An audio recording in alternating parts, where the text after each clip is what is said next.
San Martín de Porres, el médico de Dios. En este libro queremos proclamar ante el mundo las maravillas que Dios ha hecho en la vida de San Martín de Porres, el santo peruano universal, patrón de la justicia social.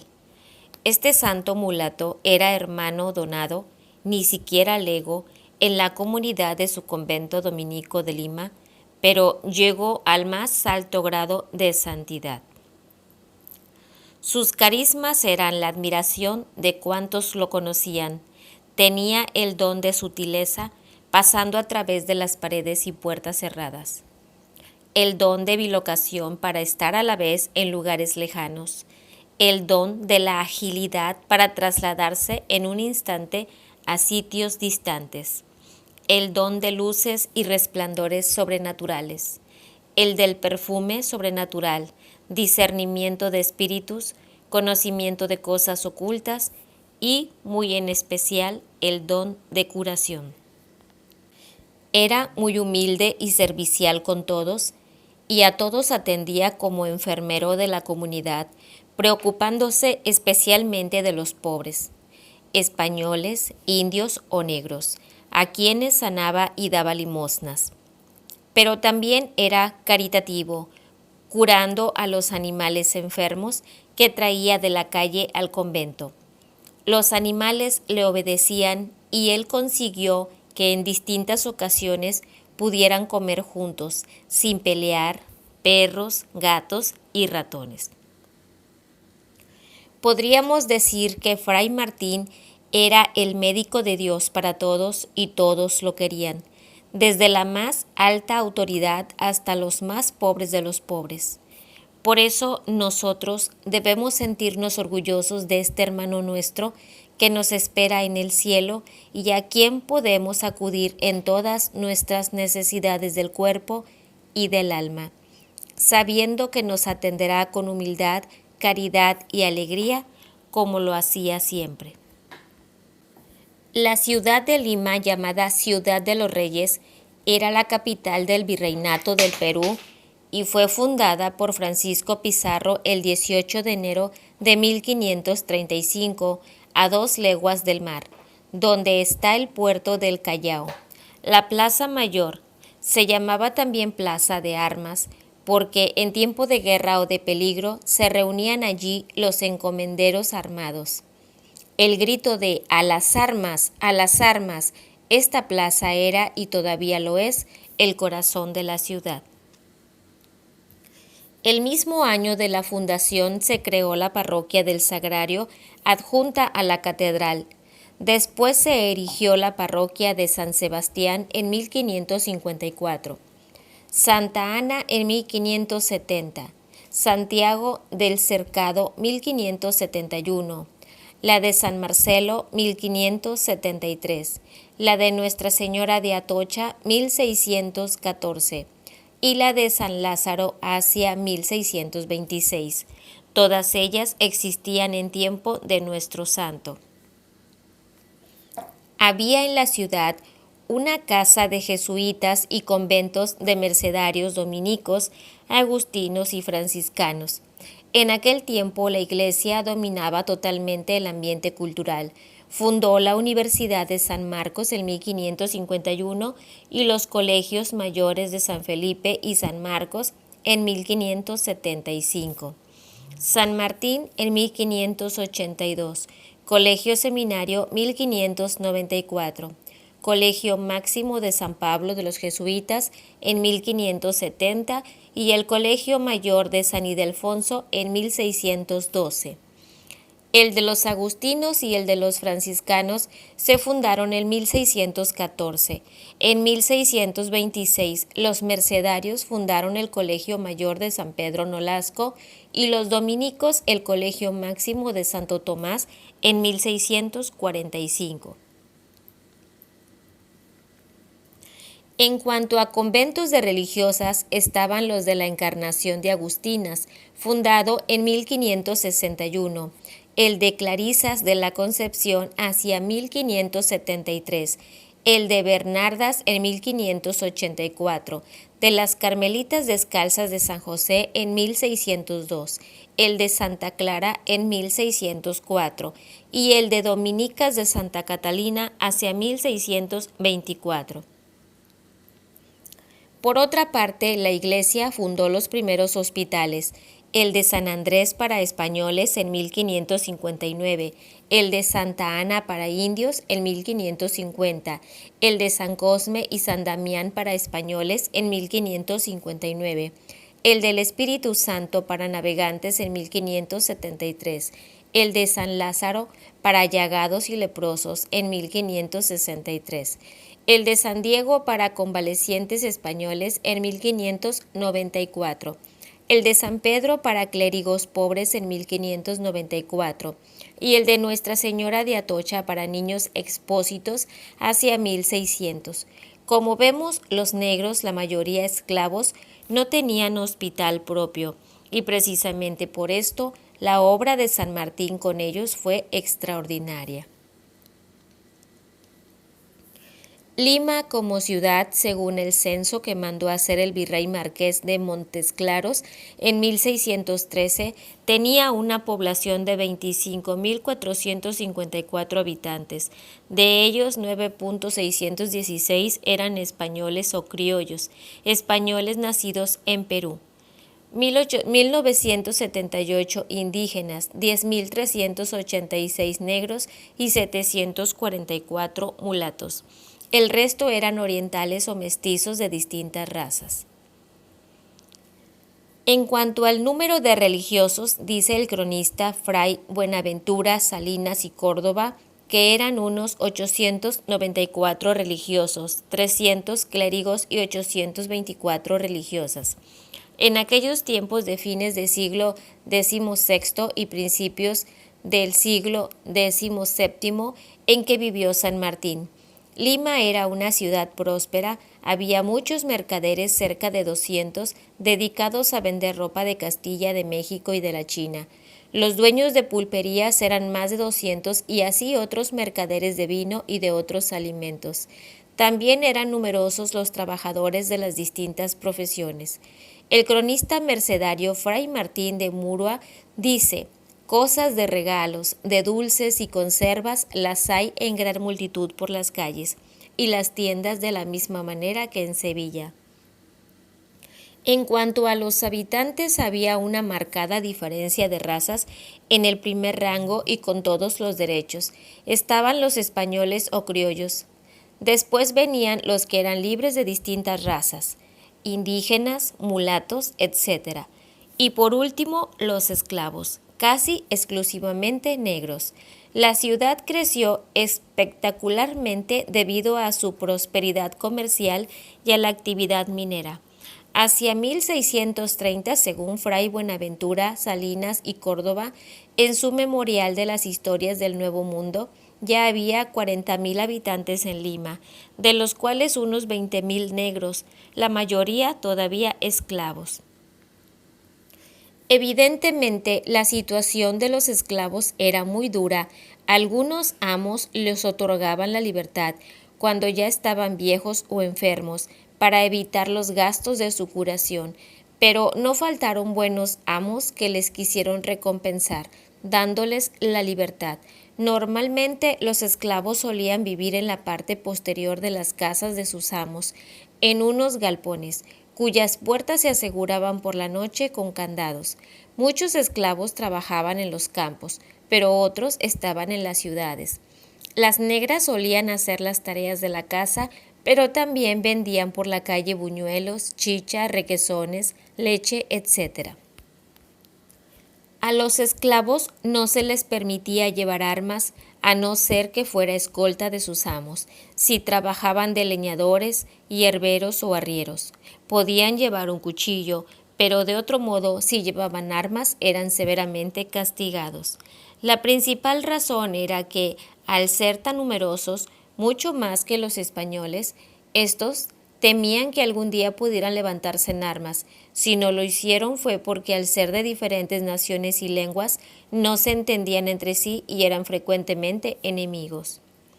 Los mulatos eran en 1613 en Lima 744, según estudios. Solían tener inclinaciones a ser zapateros, sastres, herreros, pulperos, barberos y otros oficios que no les gustaban a los criollos, mientras que las mulatas preferían ser vendedoras por las calles de la capital de fruta, chicha y otras cosas. Muchos mulatos eran libres a no ser que hubieran nacido de madre esclava. Los mulatos libres eran vasallos del rey de España, pagaban tributo a la corona y, al igual que los mestizos de españoles e indias, tenían aceptación entre los españoles, aunque se les consideraba de rango inferior. Incluso en las leyes eclesiásticas a los negros, indios, mulatos y mestizos no se les consideraba maduros para llegar al sacerdocio. Por eso Fray Martín solo pudo ser religioso, pero no de misa. Por otra parte, el ambiente en general era bastante religioso. En muchos hogares cristianos se rezaba el rosario diariamente. El cronista jesuita Bernabé Cobo dice en su libro La fundación de Lima que se notaba la piedad en la reverencia y respeto con que se tratan las cosas sagradas, la riqueza, ornato y majestad con que se sirve el culto divino, la reverencia a los sacerdotes, el gusto y aprecio con que se oye la divina palabra y la afición a todo género de virtud en que siempre se hallan personas muy aprovechadas, no sólo del estado eclesiástico, sino también muchos seglares que pueden ser maestros de vida espiritual y perfecta. Y a pesar de la esclavitud que era aceptada normalmente en todo el mundo y de otros excesos que existieron, en el Perú vivieron varios santos en tiempos de Fray Martín, Santa Rosa de Lima, San Juan Macías, Santo Toribio de Mogrovejo, San Francisco Solano, la Beata Sorana de Los Ángeles, Monteagudo y Santa Mariana de Jesús Paredes de Quito, que perteneció al Virreinato del Perú, más 8 siervos de Dios y 20 venerables, realmente un récord extraordinario. Y a pesar de que en Lima, como en todas partes, había santos y pecadores, prácticamente no se conoció el pecado del suicidio, del aborto o de la blasfemia. Los padres de Fray Martín. Su madre era una negra libre nacida en Panamá llamada Ana Velázquez. Era lo que se le denominaba negra ladina, porque hablaba y entendía el español. También era negra criolla por haber nacido en las Indias. Probablemente tomó el apellido del amo que la liberó. Su padre se llamaba Juan de Porras. La señora Ana Contero declara en el proceso que fue un caballero de mucha nobleza y virtud y muy querido y estimado de todas las personas que lo trataban. Había nacido en Burgos, España, y pertenecía a la Orden de Alcántara, una orden ecuestre y militar que le daba derecho a vestir jubón, pantaloncillo y calzas negras con botas, capa y gorrilla del mismo color, además de una cruz verde bordada en el pecho y otra en el lado izquierdo de la capa. Es importante anotar que el verdadero apellido de su padre es Porras y no Porres. Todos los testigos del proceso de 1660 llaman a Fray Martín con el apellido de Porras. De las firmas de Fray Martín que se conocen, una aparece en el libro de profesiones del convento de Santo Domingo el 2 de junio de 1603 y la otra en un documento del Archivo Nacional del Perú, correspondiente a los años 1635-1636. En ambos casos, el santo firma hermano Fray Martín de Porras. Solo a partir de 1686 aparecen ya algunos llamándolo Porres. Su misma sobrina Catalina de Porras lo llama en el proceso Martín de Porras. Este parece ser su verdadero apellido, aunque el apellido Porres parece ser que era originario del mismo tronco familiar español. Sabemos que Martín tenía una hermana llamada Juana de Porras. Ella se casó en Guayaquil, Ecuador, en primeras nupcias. De este matrimonio tuvo a su hija Catalina de Porras, sobrina del santo. Después se casó en segundas nupcias en Lima con Agustín Galán.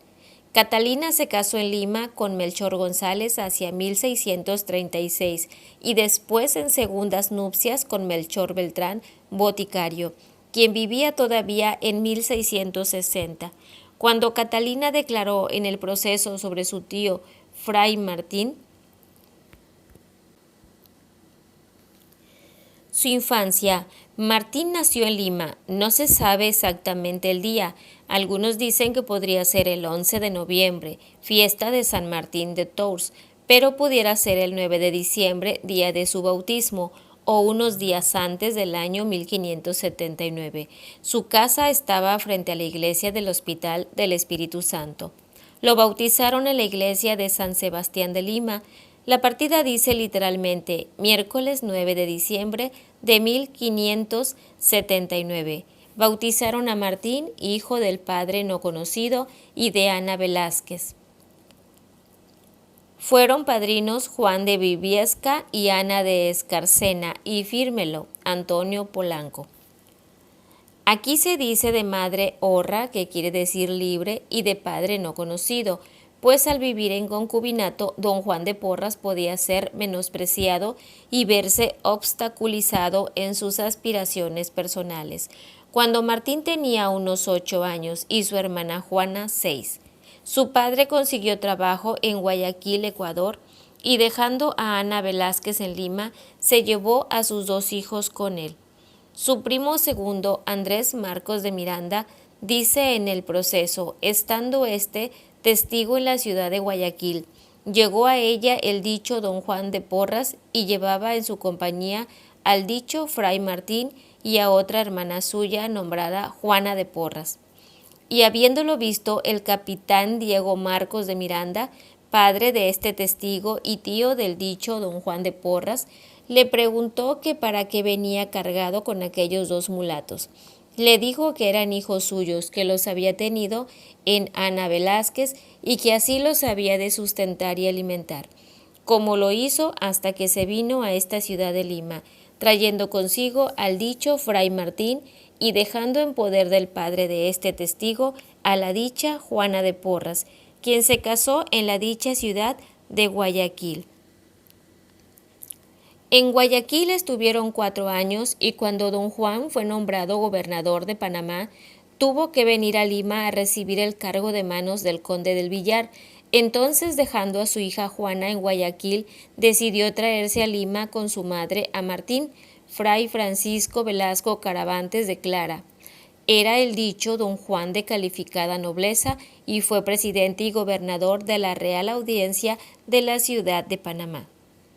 Martín tenía ya 12 años y quedó al cargo de su madre, que lo crió con mucho cuidado y santo temor de Dios, pues era buena cristiana y guardó la fe católica hasta que murió. Su madre estaba empleada en casa de la familia de Isabel García Michel y allí vivió Martín hasta los 15 años. Vivían en el barrio de Malambo, predominantemente de gente pobre. Al poco tiempo de llegar de Ecuador en 1591, con sus 12 años recibió la confirmación de manos del santo arzobispo Toribio de Mogrovejo en la catedral. La hija de la casa donde vivía, Francisca Vélez Michel, dice en el proceso que ya desde entonces Martín daba muestras de ser muy obediente y fervoroso.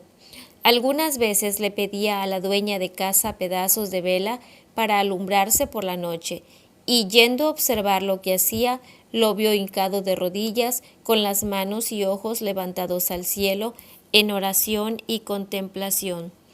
El testigo Velasco Caravantes refiere que el siervo de Dios en su niñez se apartó de los juegos pueriles y divertimentos que éstos tienen, y que las mañanas las empleaba en ayudar a misa en la iglesia de San Lázaro, viceparroquia del curato y feligresía de esta santa iglesia metropolitana, y las tardes en otros santos ejercicios.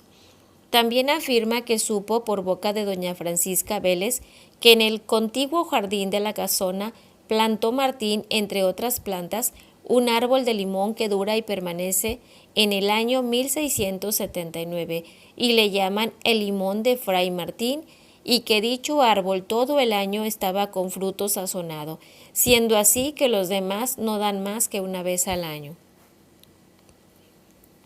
Para aprender a ganarse la vida, entró a servir en la tienda del boticario Mateo Pastor, quien le enseñó el uso de los medicamentos, y como en aquellos tiempos las boticas eran como puestos de primeros auxilios, también pudo aprender a remediar los dolores de los pacientes que allí acudían, tomando un aprendizaje que le será muy útil para ser enfermero.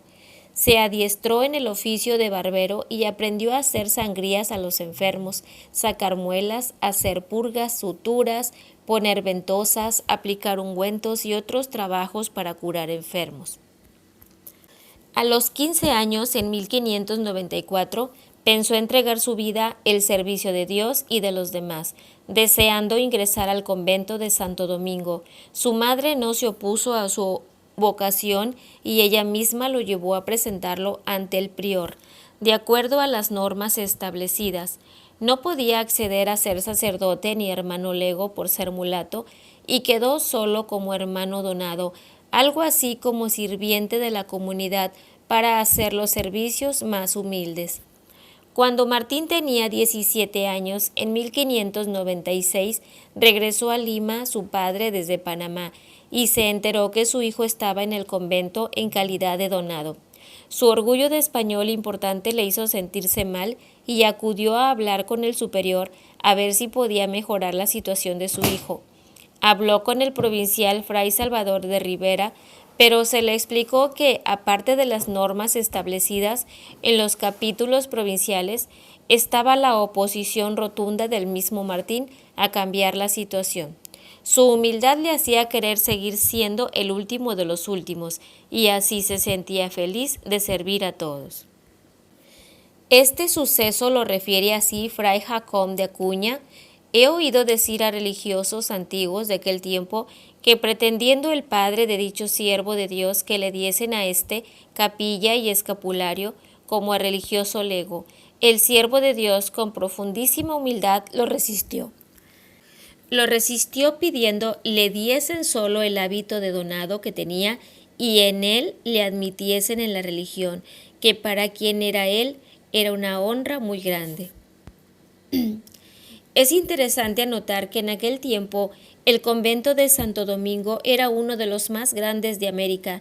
Tenía entre 230 y 250 religiosos, según el cronista franciscano Fray Buenaventura de Salinas y Córdoba. Daba de limosna a los pobres diariamente 246 panes pequeños de a cuartillo en la portería. Todos los domingos reparten 15 carneros crudos para 50 casas de mujeres pobres españolas, fuera de cocidos y aderezados que cada día se reparten a los pobres que comen en la portería, que todos juntos hacen cada semana 21 carneros. Además de esto, se añade para los pobres toda la carne que dejan los religiosos en el comedor y los pedazos de pan, que de ordinario llenan 2 canastas grandes, y las cuaresmas, los viernes y sábados. Reparten mucho pescado, guarancos, frijoles, alubias, con que sustentan a los pobres. Con esto nos podemos ya dar una idea del inmenso trabajo que había en el convento, con tantos religiosos que atender y tantos pobres que alimentar, ayudar y curar. Por supuesto que eran varios los hermanos religiosos no sacerdotes, pero desde el principio Martín se distinguió entre ellos por su humildad, servicialidad y alegría. Sus principales ocupaciones eran hacer de portero, ropero, barbero, boticario y enfermero, aparte de limpiar, tocar la campana y ayudar a misa todos los días. Así estuvo, llevando una vida ejemplar durante 9 años. Y al ver su buen comportamiento, los superiores lo admitieron a la profesión religiosa perpetua. Tenía ya 24 años. El texto literal del libro de profesiones del convento dice así: el 2 de junio de 1603 hizo donación de sí a este convento para todos los días de su vida el hermano Martín de Porras, mulato, hijo de Juan de Porras, natural de Burgos y de Ana Velázquez, negra, libre, nació en esta ciudad y prometió este día obediencia para toda su vida a los priores y prelados de este convento, en manos del padre Fray Alonso de Sea, superior de él, y juntamente hizo voto de castidad y pobreza, porque así fue su voluntad. Fueron testigos el padre Fray Pedro de la Serna, maestro de novicios, y el padre Fray Luis Cornejo, y otros muchos religiosos, y fírmolo de su nombre, Fray Alonso de Sea, prior hermano Martín de Porras. Martín, según declara el sacerdote Baltasar de la Torre, era de diminuta figura y pequeña estatura, pero ante los ojos de Dios era un gigante y fue creciendo de día en día hasta su muerte, llegando a la plenitud de Dios en Cristo. Colosenses 2:10. En la vida de San Martín, como en la de todos los grandes santos, se manifestaba el espíritu del mal, que no podía permanecer indiferente ante tanto bien que realizaba y tantas almas que llevaba al cielo. El demonio, con el permiso de Dios, lo tentaba y él aprovechaba esos sufrimientos para ofrecérselos al Señor y así ganar más almas para él. El capitán Juan de Guarnido certifica en el proceso, que fue público y notorio, que de ordinario tenía grandes luchas con el demonio y que la noche que murió el dicho siervo de Dios, se dijo en el convento que habían entrado en su celda los religiosos a verle, entendiendo que se moría, y que habían oído que estaba luchando con el demonio, a quien le decía: «Quita, maldito, vete de aquí, que no me han de vencer tus amenazas». El mismo testigo asegura que había en el convento una escalera que bajaba de uno de los claustros altos a la enfermería, la cual ordinariamente estaba cerrada, y si alguna vez la abrían, no pasaba persona por ella que no caía o se lastimaba. En una ocasión, subiendo por la escalera, el venerable hermano Fray Martín de Porras, que iba en socorro de un religioso enfermo, con un brasero de candela en la mano y alguna ropa a deshoras de la noche, había encontrado en un rincón de aquella escalera al demonio, y le había preguntado qué hacía allí, y le había respondido que en aquel paso tenía sus ganancias con los que pasaban por él, y diciéndole que se fuese a sus profundas cavernas malditas, no lo había querido hacer. Entonces se había quitado el cinto que llevaba puesto y le había dado con él diciéndole muchas palabras. El demonio se había ido y Fray Martín había hecho en aquel lugar 2 cruces, que vio este testigo en la pared, y que el dicho venerable hermano, después de lo referido, mandó hacer una cruz de madera de la altura de 1,5 varas y la puso en el mismo lugar y sitio donde había hecho las de carbón. Y desde entonces hubo pasaje por la dicha escalera sin que sucediese mal alguno a ninguna persona de las que pasaban por ella. El sargento Francisco de la Torre, que estuvo hospedado en la celda de Fray Martín, declara que el siervo de Dios le llevaba de comer y de cenar con mucha caridad.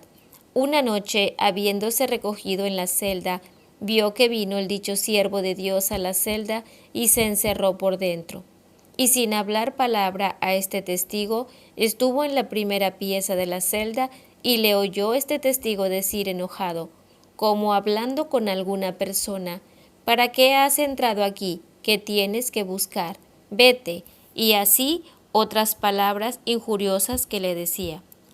Este testigo se extrañó de que el dicho siervo de Dios se enojase de aquella suerte, por ser como era muy pacífico y humilde en su condición y trato, y salió a querer ver a la puerta de la dicha alcoba con quien reñía, y en ese instante vio al dicho siervo de Dios que lo traían rodando por la celda y dándole muchos golpes sin que se pudiese ver quién era ni tampoco ver bulto alguno. Y luego vio este testigo que la celda ardía y también las alcobas en que estaba guardada la ropa de los enfermos. Y este testigo estuvo con notable turbación y miedo. Entonces, viendo el siervo de Dios arder el dicho fuego, empezó a dar voces, llamando para que le socorriese. Y ambos, cada uno por su parte, empezaron a apagar el fuego, y lo apagaron en efecto. Después este testigo se fue a recoger sin preguntar cosa alguna, porque quedó despavorido y espantado, y en toda la noche no pudo este testigo dormir ni sosegar del miedo tan grande que recibió, y estando pensando en ello, oyó a las 3 de la madrugada, y se levantó el siervo de Dios de la tarima en que estaba recostado, en la cual tenía una piedra por cabecera y una calavera al lado, y se fue a tocar el alba como tenía por costumbre. Y luego se levantó este testigo a ver el daño que había causado el fuego, y mirando la parte y lugar por donde lo había apagado, no halló cosa alguna, ni señal, ni aun con olor de humo, por lo que quedó con más temor y espanto, mayormente cuando había visto arder patentemente dicho fuego, y quedó presumiendo que aquello no podía haberlo hecho sino el mismo demonio, perseguidor de los siervos de Dios. Fray Martín era muy humilde y se consideraba el último y el más pecador. Antonio José de Pastrana afirma haberle oído decir, cuando se disciplinaba: «Ven acá, perro mulato, ¿por qué no eres muy agradecido a Dios por tantos beneficios como te ha hecho de haberte traído a la religión, a la compañía de tantos buenos, para que fueses bueno y no te perdieses? ¿Y no acabas de entender, mulato? Si te hubieras quedado en el siglo, ¿hubieras llegado a esta edad? No, porque te hubieran ahorcado por ladrón, y teniéndote Dios en su casa, por no dejar de ser ladrón, hurtas el tiempo a las obligaciones de tu ocupación y oficio, y de servir a tus amos, que son los enfermos y religiosos, y te has hecho un haragán. Vuelve en ti y acuérdate de las misericordias de Dios, y sé muy agradecido». Fray Juan de la Torre oyó algo parecido. «Ven acá, perro mulato ruin, ¿con qué correspondes a Dios los beneficios que se te ha hecho de hacerte hijo de la Iglesia, cristiano, católico y religioso en la compañía de tantos religiosos, nobles, doctores y santos? Ha sido grande la misericordia de Dios de no tenerte en el infierno por tus pecados y escándalos. ¿Hasta cuándo ha de durar esta mala vida, tu tibieza y flojedad en el ejercicio y ocupación que se te ha encomendado?» Y cuando algunos religiosos lo trataban mal de palabra, con mucha humildad respondía, echándose en el suelo para quererles besar los pies, mientras le decían las dichas palabras. Su vestir era humildísimo y pobre, pues no traía más de una túnica de jerga que le daban hasta las rodillas, y sobre ella el hábito sin más camisa a raíz de las carnes. Su cama era un ataúd con una estera por colchón y un pedazo de madera por cabecera, y con ser tan rigurosa, la usaba pocas veces, porque las más de las noches se dejaba llevar del poco rato de sueño en un poyo o banco a los pies de algún enfermo, cuando le veía fatigado o de riesgo. Y en la caridad fue tan grande que sin encarecimiento juzga a este testigo que le podrían llamar con justo título Fray Martín de la Caridad. El padre Antonio de Estrada declara que estando muy enfermo el siervo de Dios de unas cuartanas muy rigurosas que padecía todos los años por el tiempo de invierno, y viendo que no tenía cama donde dormir por la humildad y menosprecio con que se trataba sin más abrigo, le mandó el padre Fray Luis de Bilbao, que era provincial, que por obediencia echase sábanas en la dicha cama y tuviese colchón. Visto lo cual por el dicho siervo de Dios le oyó decir a este testigo, hablando con el dicho padre provincial con mucha humildad: «A un perro mulato que en el siglo no tuviera que comer ni que dormir, ¿manda vuestra paternidad que se acueste entre sábanas? Por amor de Dios, que vuestra paternidad no me lo permita». En una oportunidad en que estaba enfermo, el padre Pedro de Montes d'Oca, de un mal en la pierna en la celda, entró a servirle el hermano Fray Martín, y por no sé qué niñería sucedió en la misma celda, se enojó con él el dicho Fray Pedro y lo deshonró, diciéndole que era un perro mulato y otras malas razones, a lo cual se había salido riendo de la celda el dicho hermano, y al anochecer del día de este suceso entró con mucha paz y alegría en la celda con una ensalada de alcaparras, diciéndole al dicho padre: «Ea, padre, ¿está ya desenojado? Coma esta ensalada de alcaparras que le traigo». Y viendo el dicho padre Fray Pedro, que había estado deseándolas todo el día y padeciendo el desgano de comer y el dolor en que le habían de cortar la pierna al día siguiente, pareciéndole cosa seria que le hubiese traído lo que había estado deseando, y que aquella era obra de Dios, le pidió perdón al hermano Fray Martín y le agradeció el regalo, y con grande fervor le pidió se doliese de él y mirase que estaban para cortarle la pierna, a lo cual el dicho hermano se llegó y se la vio y le puso las manos en ella, con lo cual quedó sano y libre de lo que lo amenazaba. El padre Juan Ochoa de Verástegui certifica que viendo una mañana al venerable hermano ocupado en limpiar unas secretas retretes o baños del convento, a lo cual venía todas las mañanas, estando viviendo en casa del arzobispo de México, don Feliciano de Vega, que en aquel tiempo estaba enfermo en esta ciudad y había pedido con particular fervor y consuelo que la asistiesen. Este testigo le dijo a Fray Martín: «Hermano, ¿no es mejor estar en la casa del señor arzobispo de México que en las secretas del convento?» Y respondió: «Padre Fray Juan, más estimo yo un rato de estos que paso en este ejercicio que muchos días de los que tengo en casa del señor arzobispo». El padre Cristóbal de San Juan afirma que a los religiosos enfermos les servía de rodillas y estaba de esta suerte asistiéndolos de noche a sus cabeceras los 8 y los 15 días, conforme a las necesidades en que los veía estar, levantándolos, acostándolos y limpiándolos, aunque fuesen las más asquerosas enfermedades, todo con un encendido corazón de ángel a vista de este testigo y de los demás, sus hermanos.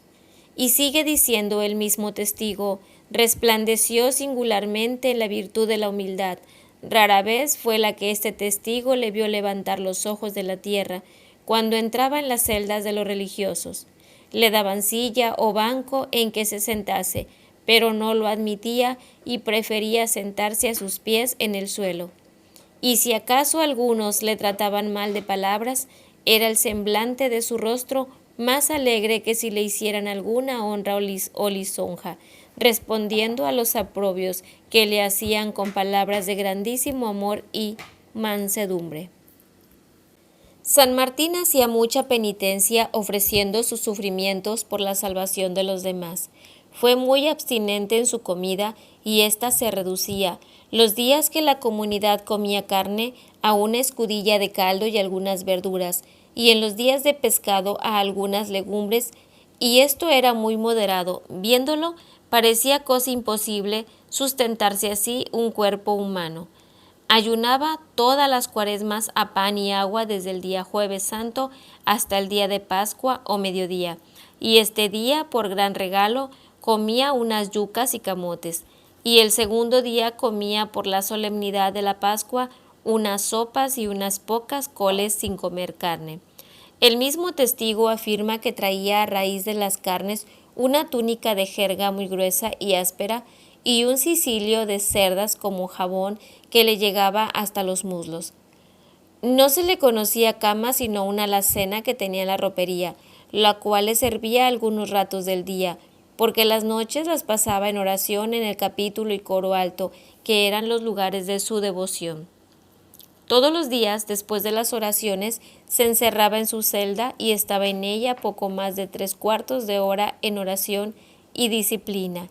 Se azotaba con una disciplina que tenía de 3 ramales, que tenía de hierro con sus rosetas y acabada, llamada a este testigo Juan Vázquez Parra, y le pedía le curase las espaldas con vinagre, lo cual hacía.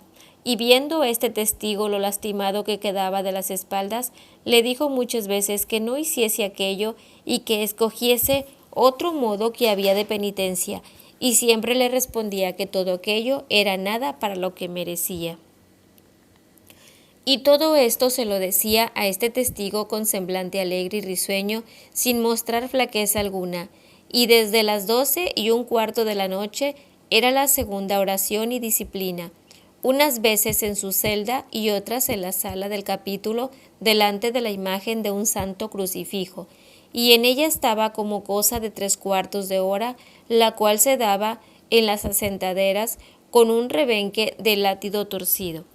Y en muchas ocasiones le vio este testigo en la sala del capítulo elevado y suspendido en alto de la tierra, haciendo oración, y a las 5 de la mañana era la tercera oración que tenía, unas veces en la celda y otras en unos sótanos solitarios que hay en el convento, y ahí se disciplinaba muy rigurosamente, dándose muchos azotes en las pantorrillas y en las plantas de los pies. Y por no poder hacer bien el venerable hermano, le pedía a este testigo que le diese los dichos azotes con unas varas de membrillo, y así lo hacía, doliéndose mucho de las rigurosas penitencias que hacía. Marcelo de Rivera asegura haber oído a los religiosos del convento que el siervo de Dios salía algunas veces azotándose por el convento como en procesión, y que le iban alumbrando 4 hermosísimos mancebos que se entendía eran ángeles. El mismo testigo afirma que todo el tiempo tocó a maitines y al alba, y que solo dormía cuando le rendía el sueño en algún banco o en la cátedra del capítulo, o a los pies de algún enfermo que estuviese de riesgo necesitado.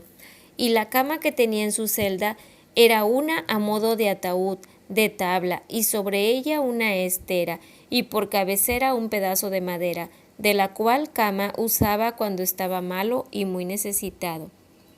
Y fue ponderable de cuantos lo conocían no haberle visto puesto nunca el sombrero que se permite a los donados, por más que abrazase el sol en el rigor del verano, trayéndolo caído a las espaldas, no por bien parecer, sino por la modestia debido al hábito. Las Pascuas del Espíritu Santo tenía por devoción irse a holgar con 2 camisas que pedía de limosna, de jerga. Una de las 2 camisas de jerga era para Fray Juan Macías, su camarada y amigo, con las cuales se mudaban los 2 siervos del Señor, y juntos se iban al platanal que tiene la huerta de la Recolecta, y allí hacían oración toda la Pascua con grandes penitencias de disciplinas. Hinchazábenseles las espaldas, y luego venía a mí, Juan Vázquez, a que le curase. Cuando estaba en la Recoleta actual Plaza Francia, con San Juan Macías, iba a trabajar a la huerta. Esa era su mayor recreación, diciendo que con aquello se ganaba el sustento.